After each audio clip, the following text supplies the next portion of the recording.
할렐루야. 날마다 동행 수원 사랑의 교회 정종인 목사입니다. 부활주의를 우리가 맞이하면서 부활의 능력에 대해서 생각해 보려고 합니다. 기독교는 부활의 종교입니다. 예수님께서 죽은 자 가운데서 다시 살아나시면서 사망과 어둠의 권세를 이기고 승리하셨다는 사실입니다. 그러나 이 부활을 믿기가 어렵습니다. 예수님 당시의 종교 지도자들 중에 사두개인들은 예수님의 또 사람의 부활을 믿지 못했습니다. 그래서 모세율법을 인용해서 예수님에게 질문을 했습니다. 부활이 없다는 것을 증명하고 싶은 것이죠. 모세율법에 의하면 어떤 사람이 결혼을 했는데 자식이 없이 죽었습니다. 그러면 그 형제들이 그 형수를 취해서 자식을 낳고 그 낳은 자식을 형의 족보에 올리게 되어 있습니다. 이게 형사 치수 제도라고 하는 것인데요. 예수님에게 질문한 내용은 그 형제가 7명이 있었는데 그 형이 죽으면서 이제 그 7명의 동생이 차례대로 그 형수와 결혼을 했습니다. 그러면 마지막 날 부활의 때에는 이 여자가 누구의 남편이 아내가 되겠느냐는 것이 예수님에게 대한 질문이었습니다. 예수님께서 이 질문에 대답을 이렇게 하십니다. 너희가 성경도 하나님의 능력도 알지 못함으로 오해했다고 말하고 마지막 날 부활 때에는 사람이 장가도 가지 아니하고 시집도 아니가고 이제 천사들과 같다라고 말을 하고 있습니다. 그러면서 부활을 예수님이 언급하셨고 부활을 인정하셨습니다. 그러면서 예수님이 한 말씀 더 하시죠. 모세의 율법, 모세의 그 떨기나무에 관한 교훈을 말씀하시면서 나는 아브라함의 하나님이요 이삭의 하나님이요 야곱의 하나님이다. 나는 죽은 자의 하나님이 아니라 산 자의 하나님이다. 라는 말씀을 인용하시면서 그 사두개인들에게 말씀합니다. 아브라함이나 이삭이나 야곱은 그 모세 시대에 볼 때 이미 오래전에 죽은 사람들입니다. 육신적으로는 죽은 사람들인데 하나님께서 그들이 하나님이라고 말씀을 하고 계시거든요. 그러면서 하나님 나는 죽은 자의 하나님이 아니라 산 자의 하나님이다 라고 말씀을 하셨어요. 이 말씀은 육신적으로는 아브라함이나 이삭이나 야곱이나 죽었지만 하나님께 대하여는 산 자다. 즉 부활을 엄두에 부활을 두고 말씀하신 것이죠. 그러므로 예수님은 성경적으로 부활이 있다는 것을 증명해 주셨습니다. 이 부활이 성경적으로 이제 부활이 있게 되는 것이죠. 그러면서 그러면 그 부활의 능력은 뭐냐는 것이죠. 오늘 부활의 능력은 첫 번째로 복음을 전하는 사명자가 되게 하는 게 부활의 능력입니다. 예수님께서 부활하신 후에 제자들에게 너희는 온 천하에 다니며 만민에게 복음을 전하라.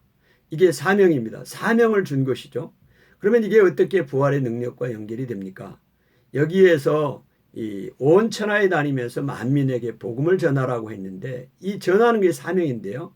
그럼 무엇을 전한다는 것인가요? 복음을 전하라는 것이죠. 그러면 도대체 복음의 내용이 무엇일까요? 그걸 마가복음 16장에 말씀하고 있습니다. 복음의 내용은 믿고 세례를 받는 자는 구원을 받을 것이고 믿지 않는 자는 정죄함을 받는다. 이것이 복음의 내용입니다. 이 복음의 내용을 믿는 사람은 구원을 받습니다. 여러분 구원을 받는 그 기준이 무엇인가요? 복음을 믿고 세례를 받는 것이 구원을 받는 기준입니다. 그렇다면 이 복음이 얼마나 대단한 거예요. 그런데 이 복음이 예수님의 십자가의 죽으심과 부활을 믿는 것이죠. 그렇다면 구원을 받게 되는 것입니다.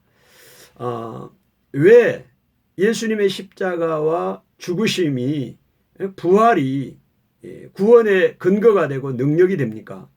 오늘 예수님은 우리의 죄를 위해서 하나님이시지만 또 하나님의 아들이시지만 이 땅에 내려오셔서 십자가의 길을 스스로 가시고 죽으신 것입니다. 죽으셔야만 우리의 구원이 이루어지기 때문입니다. 예수님은 하나님으로부터 버림을 받는 길을 택했습니다. 그래서 예수님이 그 마가복음 보면 십자가상에서 엘리 엘리 라바 사박다니 나의 하나님 어찌하여 나를 버리시나이까 이렇게 고백을 하는 것을 우리가 보죠. 그거는 예수님이 하나님께 버림을 받은 그 고통스러운 심정을 토해내는 절규입니다.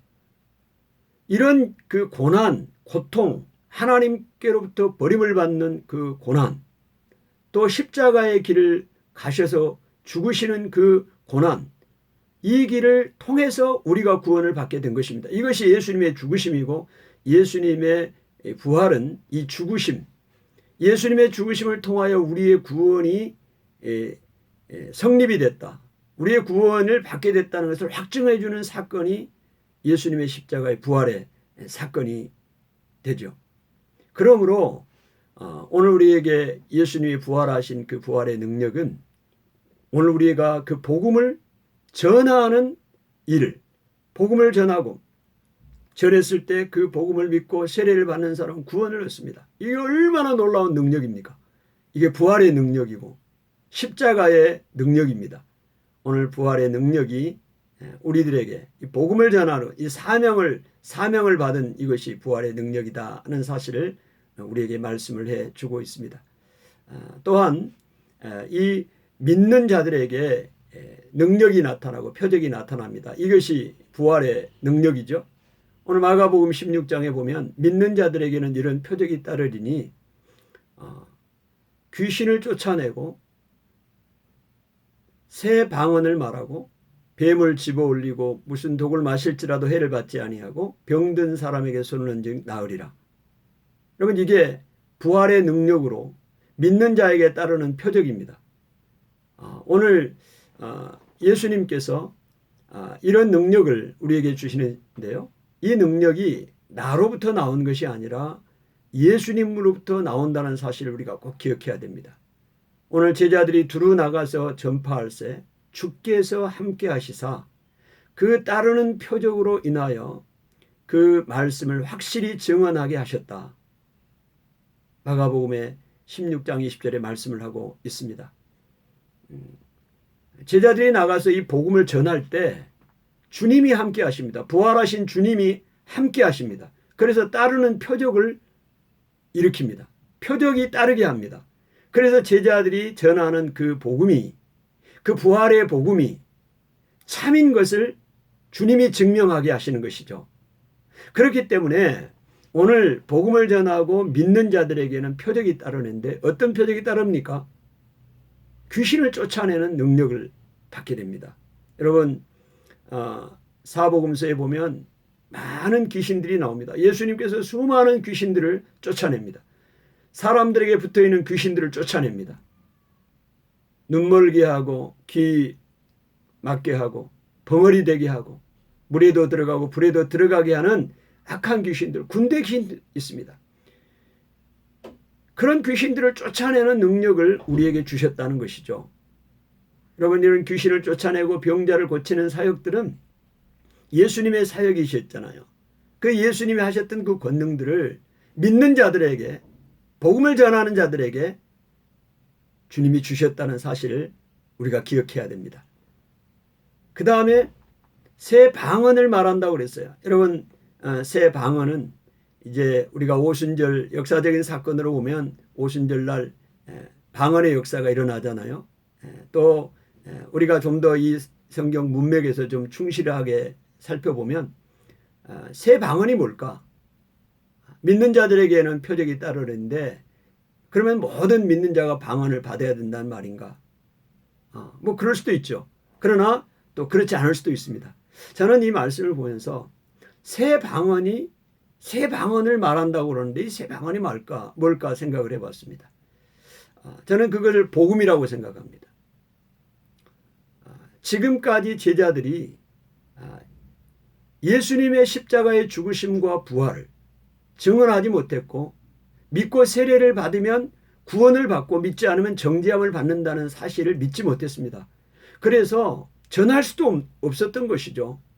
믿을 수가 없으니 어떻게 전하겠습니까? 그런데 예수님의 죽으심과 부활을 경험한 제자들이 이제 이 이야기를 하게 됩니다. 예수님이 그 이야기를 하게 하는 거 아니겠어요? 복음을 전하는 거 아니겠어요? 그 복음이 새 방언입니다. 지금까지는 말하지 못했던, 말할 수 없었던 그 이야기를 지금 이제 하게 되는 것이죠. 이게 새 방언이라고 생각을 합니다. 그래서 새 방언을 말하게 되고, 또한 그 따르는 표적이 뱀을 집어 올리고 또 무슨 독을 마실지라도 해를 받지 않는다고 그랬습니다. 여러분, 뱀은 사단을 상징할 수 있어요. 이 사단의 권세를 예수님께서 십자가에서 그들의 그 머리를 깨부수면서 승리하셨잖아요. 그 예수님의 승리가, 사단을 제압하고 승리하는 것이 예수님을 믿는, 예수님의 십자가의 죽으심과 부활을 통하여 믿는 자들에게 그 능력을 주신 것이죠. 그러므로 우리들에게 사단을 제어하고 이기는 그런 능력을, 또 표적을 우리에게 주셨다.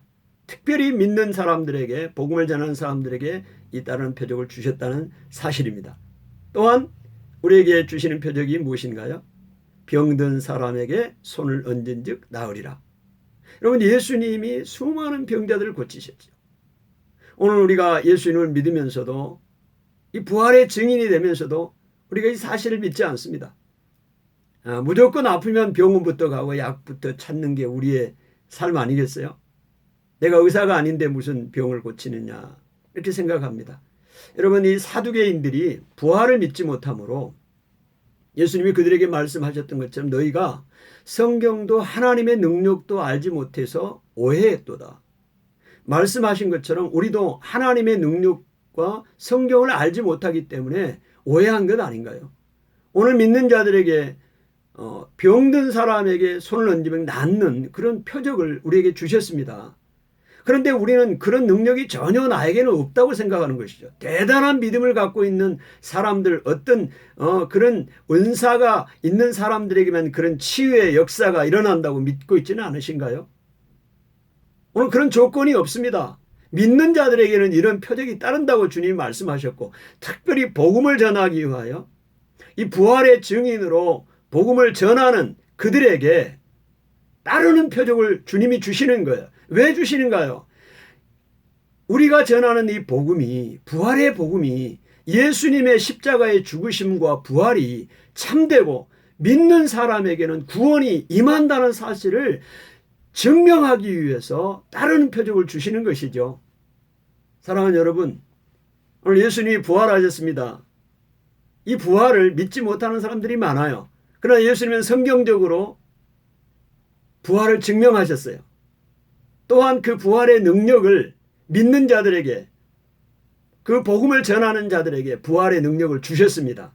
이 사실을 우리가 알고 또 담대하게 이 세상에서 살아갈 수 있습니다. 여러분, 이 부활의 능력이 여러분의 삶 가운데 일어나기를 원합니다. 여러분, 예수님의 십자가의 죽으심이 우리의 구원과 연관된 것뿐만이 아니라 오늘 우리가 하나님의 성소에 들어갈 수 있는 담대함을 우리에게 주셨습니다. 히브리서 10장 19절 보시면 형제들아 우리가 예수의 피를 힘입어 성소에 들어갈 담력을 얻었나니, 오늘 그렇게 말씀하고 있습니다. 우리가 휘장 가운데로 새로운 살 길을 얻었다. 휘장은 곧 예수님의 육체다 라고 말씀을 하고 있습니다.